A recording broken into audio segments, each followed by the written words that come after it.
so we're solving for x.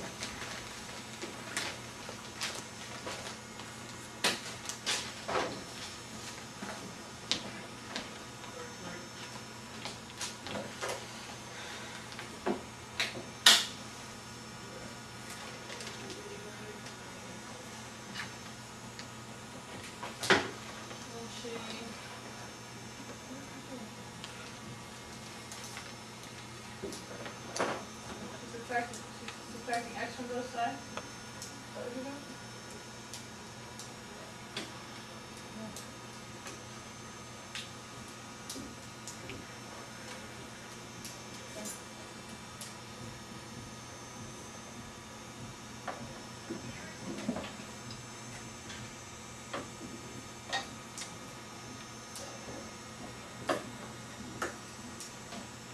Okay. Let's see. Did anybody do it differently? We also do like minus 15y. Yeah, okay. Taylor, the only problem with this is that, isn't this a negative x here? Isn't that a minus x? So, shouldn't this be a negative x? So, my x is still negative, right? So how am I going to fix that? Make my x positive. So I'd have to multiply this whole thing by a negative. Okay?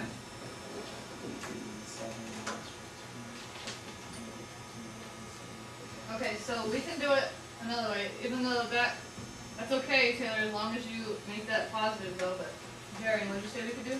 Minus 15y. Okay, we can minus 15y.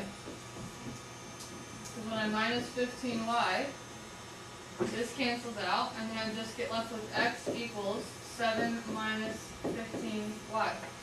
That's the only step I have to do. Taylor. Because I'm adding 15y to x, right? So I'm going to do the inverse operation of that.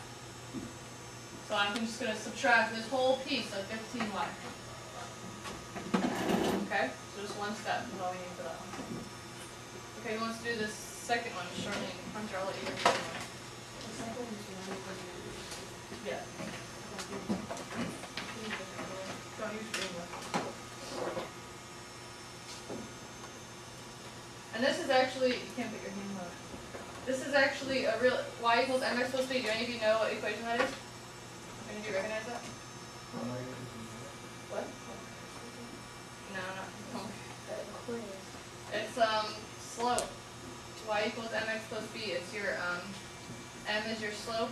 Y intercept form is what that is. I think we're gonna learn that next week. So you guys are getting a head start.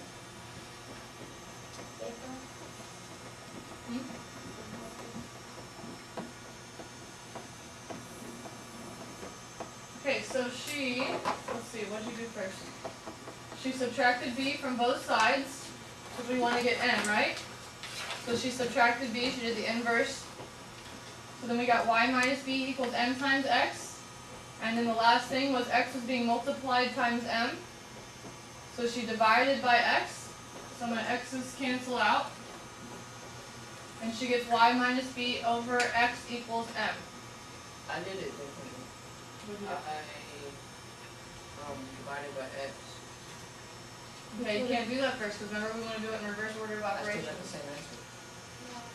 If you divide by x, Yeah, I divided by x, and then No, y over x equals ms plus b, m plus b, and then you did like and that. minus b. Then it was like, Yeah, but this is, you did it wrong, because if I have y over x, and then I subtract b, the b doesn't go on top of the fraction, the b goes off to the side of the fraction. so I still did it. Yeah, but you did it wrong. Mathematically, that's not right, you just, like, you made two mistakes and it ended up making it right, so. I'm sorry. Okay, so we don't want to do that though, we want to do it in reverse order of operations, so we want to deal with the addition first before we deal with the multiplication. Okay? Every time. Alright, so Hunter, you want to do this one for me? Probably keep this. But No, it's the not. color is right. What color is it? It's not green. Why not green? Green doesn't show up.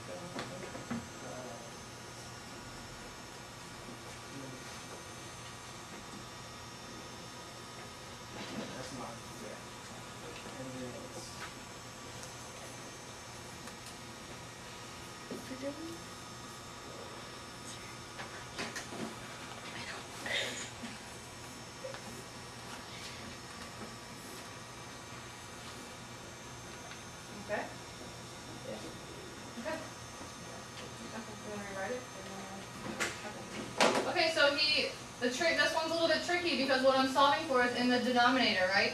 So what do I have to move it out of my denominator in order to solve for it. So he multiplied both sides times r, so that canceled r out on this side. And then he gets p times r equals e squared. And then he still has the p multiplying times his r, so he divided by p to get r by itself. So his final answer will be r equals e squared over